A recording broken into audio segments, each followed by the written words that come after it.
திமுக கூட்டணி எண்ணிக்கையால் அல்ல எண்ணத்தால் இணைந்த கூட்டணி என்று முதலமைச்சர் மு க ஸ்டாலின் தெரிவித்துள்ளார். முதலமைச்சர் அளித்த தேநீர் விருந்து நிகழ்ச்சியில் திமுக கூட்டணி தலைவர்கள் பேசியது என்ன? விரிவாக பார்க்கலாம் தொகுப்பில்.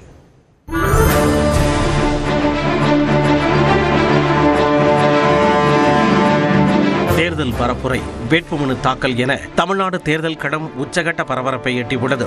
அந்த வகையில் திமுக தலைமையிலான மதசார்பற்ற முற்போக்கு கூட்டணியில் தொகுதி பங்கீடுகள் இறுதியாகி பெரும்பாலான கட்சிகள் வேட்பாளர்களையும் அறிவித்துள்ளன.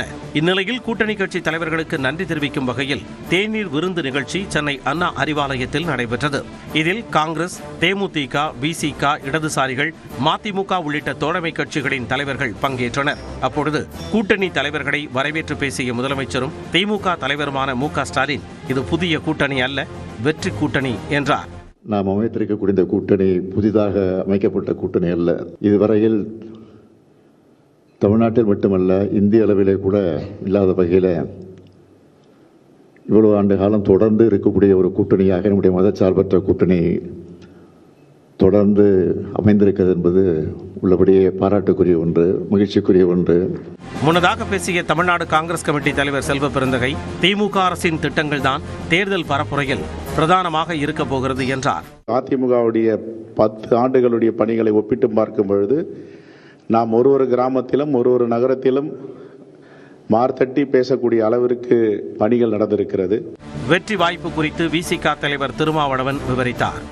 நம்முடைய எதிரிகள் எங்கோ காணாமல் போய்விட்டார்கள் என்றுதான் சொல்ல வேண்டும். அவர்கள் சிதறி கிடக்கிறார்கள். அவர்களால் அவ்வளவு இலகுவாக நம்மை வெற்றி கொள்ள முடியாது. மக்களுக்கு அதிமுக கூட்டணி மீது நம்பிக்கை இல்லை என கூறிய தேமுதிக பொருளாளர் சுதீஷ், திமுக நம்பிக்கைக்குரிய கட்சி என்றார். எந்த ஒரு கையெழுத்து போடல, அவர் சொன்ன ஒரே வார்த்தை தான் சொன்ன மாதிரி எங்களுக்கு ராஜ்யசபாவும் 10 சீட்டும் கொடுத்தாரு. அதுக்கு இந்த நேரத்தில் எங்களுடைய மனமார்ந்த நன்றியும் வணக்கத்தை தெரிவித்துக் கொள்கிறான். கூட்டணியின் குறிக்கோள் குறித்து தலைவர்கள் கருத்துக்களை முன்வைத்தனர். உலகத்தில் வேறு எந்த நாட்டிலும் நிலவாத சார்பின்மை இந்தியாவில் நிலவுகிறது. அந்த சார்பின்மையை குறிவைக்கிற பிஜேபியை வீழ்த்துவது நமது முதல் அரசியல் கடமை என்கிற முழக்கம் தமிழகம் வெல்லும் என்கிற அந்த ஒரு சொல்லுக்குள் இருக்கிறது. அனைத்து கட்சி தோழர்களும் ஒரே மனிதனாக நின்று வெற்றி வெற்றி வெற்றி ஒன்றே குறிக்கோள் என்கிற முறையில் நம்முடைய பணிகள் இன்று முதல் தொடங்க வேண்டும். பிற்போக்கு ஒரு சாய்ஸா இருக்கவே முடியாது. அதுதான் ஆல்டர்னேட் சாய்ஸ். அது எங்களுக்கு வேண்டாம் என்று முடிவெடுத்தவர்கள் எல்லோரும் இங்கே இருக்கிறோம். இந்நிலையில் திமுக கூட்டணி எண்ணிக்கையால் அமைந்த கூட்டணி அல்ல, மதசார்பின்மையை போற்றி மாநில உரிமை காக்கும் எண்ணத்தால் இணைந்த கூட்டணி என முதலமைச்சர் மு க ஸ்டாலின் நிகழ்ச்சி தெரிவித்துள்ளார். வெல்வோம் ஒன்றாக என்ற கேப்ஷனுடன் எக்ஸ் பக்கத்தில் பதிவிட்டுள்ள அவர், இது தமிழ்நாடு இதுவரை காணாத மாபெரும் வெற்றி கூட்டணி என குறிப்பிட்டுள்ளார். தொடர்ந்து எக்ஸ்பிரஸ் 18 செய்திகளை பார்க்கலாம். அதிமுகவிற்கு போட்டியாகத்தான் திமுகவினர் தேர்தல் அறிக்கை வெளியிட்டிருப்பதாக அதிமுக முன்னாள் அமைச்சர் செல்லூர் ராஜு தெரிவித்துள்ளார். மதுரை மேற்கு தொகுதி வேட்பாளராக அவர் அறிவிக்கப்பட்ட நிலையில் மீனாட்சி அம்மன் கோவிலில் வழிபட்ட பின் செய்தியாளர்களிடம் பேசினார். எல்லாம் அதிமுக போட்டியாக தான் அறிவிக்கிறாங்க.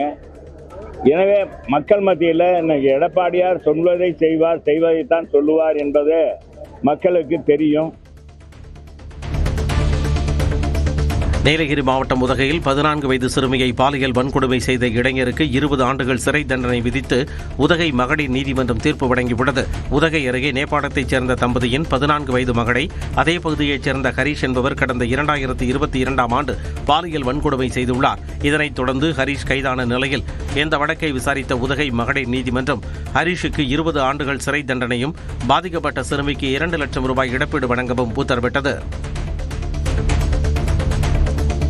நாமக்கல் பரமத்தி வேலூரில் சுயேட்சை வேட்பாளர் ராமசாமி 5000 ரூபாய் வைப்புத் தொகையை நாணயங்களாக கொண்டு வந்து 19வது முறையாக வேட்புமனு தாக்கல் செய்தார். ₹1 மற்றும் ₹2 நாணயங்களாக அவர் அளித்த நிலையில் அதிகாரிகள் எண்ணி பெற்றுக் கொண்டனர். இதேபோன்று திருநெல்வேலியில் ரஜினி ரசிகர் மன்றத்தைச் சேர்ந்த தளபதி முருகன் என்பவரும் 5000 ரூபாயை ₹5 நாணயங்களாக வழங்கி வேட்புமனுவை தாக்கல் செய்தார். கிண்ண சாதனைக்காக தொடர்ந்து 38 ஆண்டுகளாக தேர்தல் களத்தில் நிற்கும் சேலம் மாவட்டத்தைச் சேர்ந்த தேர்தல் மன்னன் பத்மராஜன் தற்பொழுது மேட்டூர் தொகுதியில் 253வது வேட்புமனுவை தாக்கல் செய்தார். பிரதமர் மோடி, முன்னாள் முதலமைச்சர் கருணாநிதி, ஜெயலலிதா ஆகியோரை எதிர்த்து போட்டியிட்டதால் அவரது பெயர் லிம்கா சாதனை புத்தகத்தில் இடம் பிடித்துள்ளது. தனது அடுத்த இலக்காக பெரம்பூர் தொகுதியில் தமிழக வெற்றிக் கழக தலைவர் விஜயை எதிர்த்து 254வது முறையாக போட்டியிட உள்ளதாக தெரிவித்துள்ளார். சிவகங்கை மாவட்டம் குன்றக்குடி சண்முகநாதர் கோவிலில் தெப்பத் திருவிழாவில் ஏராளமான பக்தர்கள் பங்கேற்று சுவாமி தரிசனம் செய்தனர். குன்றக்குடி சண்முகநாதர் கோவிலில் பங்குனி உத்திர திருவிழா நடைபெற்று வரக்கூடிய நிலையில் 8ஆம் நாள் திருவிழாவில் வையாபுரி தெப்பத்தில் சண்முகநாதர் வள்ளி தெய்வானையுடன் எழுந்தருளினார். வேத மந்திரங்கள், திருமுறை பாராயணம், நாதஸ்வர வாதிய வழிபாடு என்று 3 முறை குளத்தில் தெப்பம் சுற்றி வந்து சண்முகநாதருக்கு சிறப்பு வழிபாடு நடைபெற்றது.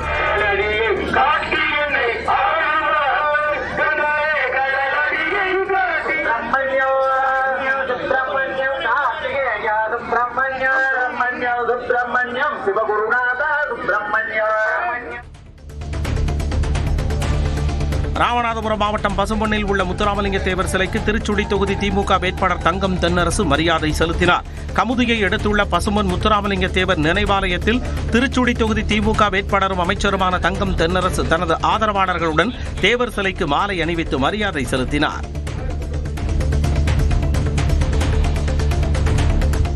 சென்னையில் தாவேகா தலைவர் விஜய் பரப்புரை மேற்கொண்ட பெரம்பூர் உள்ளிட்ட இடங்களில் பாதுகாப்பு குறைபாடு உள்ளதால் பரப்புரை வாகனம் செல்ல முடியாத நிலை உள்ளதாக தமிழக தலைமை தேர்தல் அதிகாரிக்கு தாவேகா சார்பில் புகார் தெரிவிக்கப்பட்டுள்ளது. இது தொடர்பாக கடிதம் மூலம் தெரிவிக்கப்பட்ட புகாரில் பெரம்பூரில் இருந்து குளத்தூருக்கு பரப்புரை வாகனம் சென்றபோது காவல்துறையினரால் முறையான போக்குவரத்து நெறிப்படுத்தப்படவில்லை என குறிப்பிடப்பட்டுள்ளது.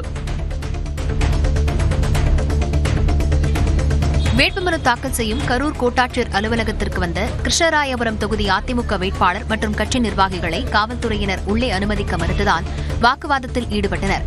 கிருஷ்ணராயபுரம் அதிமுக வேட்பாளர் மருத்துவர் திவ்யா உள்ளிட்ட நிர்வாகிகளை அனுமதிக்க மறுத்ததால் காவல்துறையினரிடம் வாக்குவாதத்தில் ஈடுபட்டனர். பின்னர் தேர்தல் நடத்தும் அலுவலரிடம் வேட்புமனுவை தாக்கல் செய்ய சுயேட்சை வேட்பாளர் அன்பழகன், அதிமுக வேட்பாளர் திவ்யா உள்ளிட்ட 4 பேர் அனுமதிக்கப்பட்டனர். புதுக்கோட்டை நாம் தமிழர் கட்சி வேட்பாளர் எழிலரசி திருவள்ளுவர் சிலை முன்பு உறுதிமொழி எடுத்துக்கொண்டு ஜல்லிக்கட்டு காளையை பிடித்துக் கொண்டு ஊர்வலமாக சென்று வேட்புமனு தாக்கல் செய்தார். ஹோசூர் நாத்தக வேட்பாளர் ஸ்டாலின் ஏரூடும் விவசாயி சுவாமி முருகன் வேடம் தரித்த கட்சித் தொண்டர்களுடன் மாட்டு வண்டியில் சென்று வேட்புமனு தாக்கல் செய்தார். கரூரில் நாத்தக வேட்பாளர் கருப்பையா ஆற்று மணல், கல், மதுபான பாட்டில்களை சீர்வரிசை போல் எடுத்துச் சென்று வேட்புமனு தாக்கல் செய்தார்.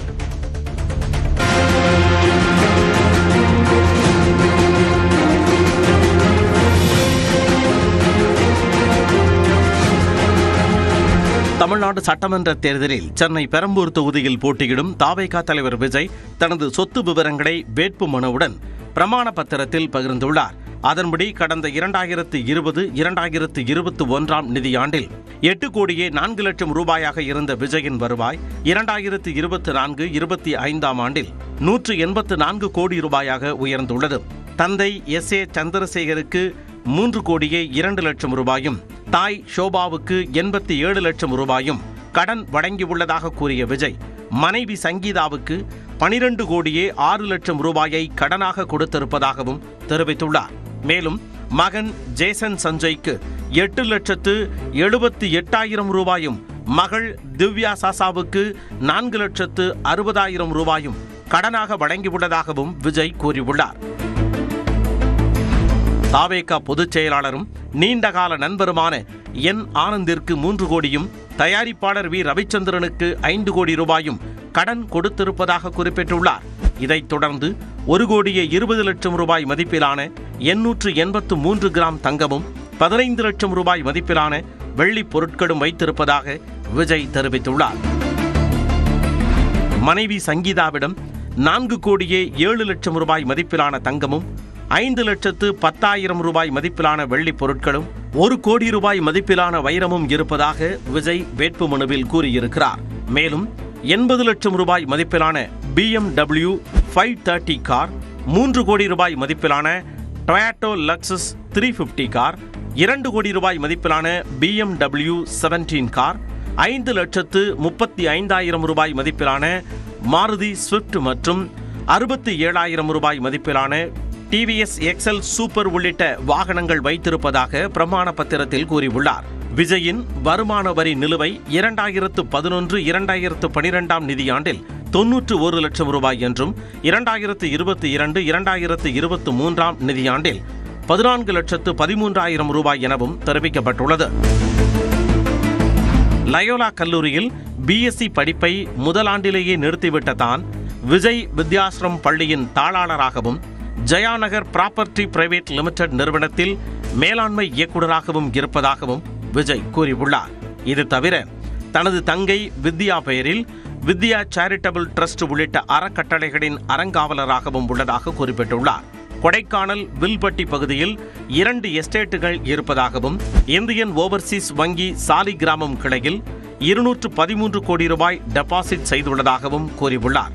மேலும் ஆக்சிஸ் வங்கி இந்திரா நகர் கிளையில் 57 கோடி, HDFC பெசன்ட் நகர் கிளையில் 77 லட்சம் இருப்பதாகவும் மனைவி சங்கீதாவின் HDFC பெசன்ட் நகர் கிளை வங்கி கணக்கில் 10 கோடியே 43 லட்சம் ரூபாய் டெபாசிட்டாக உள்ளதாகவும் தாவேகா தலைவர் விஜய் தெரிவித்துள்ளார்.